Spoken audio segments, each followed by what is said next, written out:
এই যে মাসকাবাড়ি মাল তুলতে গেছিলাম দেখাচ্ছিলাম স্পেন্সারে, এই দেখেন ইলিশ, মাছের রাজা ইলিশ, খুব ভালো ইলিশটা, কি সেন্ট ইলিশটা জানেন তো।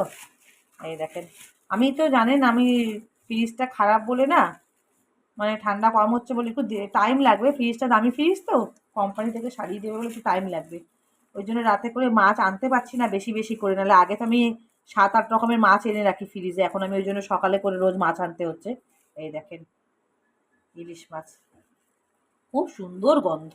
এই যে 3 জন মানুষ খাবো, ছেলে তো খেতে পারে না, কাটা একটু ভালো করে করে দেখা করে, এই যে পিঙ্ক একদম কালারটা খুব সুন্দর। আর গন্ধ দেখেছিস ইলিশ মাছটা, গন্ধ হলে সেই মাছ টেস্ট হতে বাধ্য। আর গাছতলার যেখান থেকে আমি মাছ আনলাম না, টালিগঞ্জ গাছতলা, ওখানের মাছ একদম গ্যারান্টি A1, আমার মেয়ে ওখানের মাছ আনলে খুশি হয়ে যায়, যে জানে কাতলা মাছ না